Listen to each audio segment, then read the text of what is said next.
இனி தடுக்கவே முடியாது. Chennai மெட்ரோவுக்கு mega boost. 2000 கோடி ரூபாய் கடன் தர ஆசிய வங்கி ஒப்புதல். மெட்ரோ 2ஆம் கட்ட கட்டுமானம் இப்போது சென்னையில் படுவேகமாக நடந்து வருகிறது.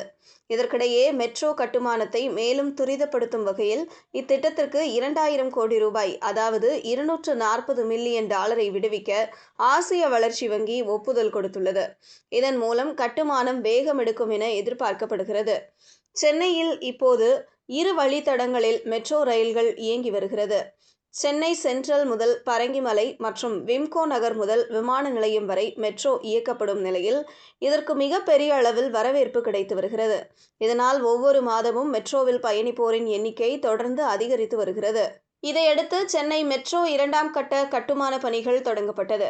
மாதவரம் முதல் சிறுசேரி, கலங்கரை விளக்கம் முதல் பூந்தமல்லி, மாதவரம் முதல் சோழிங்கநல்லூர் என மொத்தம் 3 ரூட்டுகளில் மெட்ரோ 2ஆம் கட்டம் திட்டமிடப்பட்டது.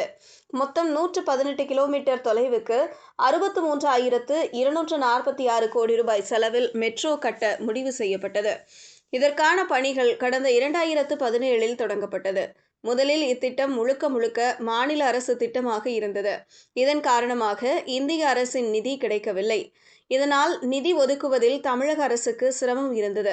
இந்த சூழலில்தான் கடந்த 2021இல் திமுக ஆட்சி அமைந்த பிறகு இந்த மெட்ரோ திட்டத்திற்கு மத்திய அரசு நிதி ஒதுக்க வேண்டும் என தமிழ்நாடு அரசு சார்பில் கோரிக்கை வைக்கப்பட்டது.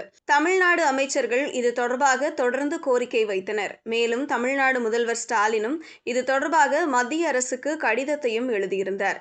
தொடர்ந்து கடந்த ஆண்டு செப்டம்பர் மாதம் பிரதமர் மோடியை நேரில் சந்தித்து இதுகுறித்து கோரிக்கை விடுத்திருந்தார்.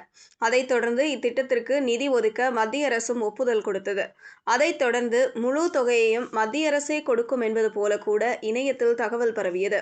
இருப்பினும் இது உண்மை இல்லை என தமிழக அரசு ஃபேக்ட் செக் பிரிவு விளக்கம் கொடுத்தது. அதாவது சென்னை மெட்ரோ ரயில் 2ஆம் கட்டத்திற்கு மத்திய அரசு தரப்பில் 7,425 கோடி ரூபாயும், தமிழ்நாடு அரசு தரப்பில் 22,228 கோடி ரூபாயும் ஒதுக்கப்படுகிறது. பன்னாட்டு நிதி நிறுவனங்கள் மூலம் மாநில அரசின் உத்தரவாதத்தில் கடனாக 33,593 கோடி ரூபாயும் பெறப்படும் என கூறப்பட்டு இருந்தது.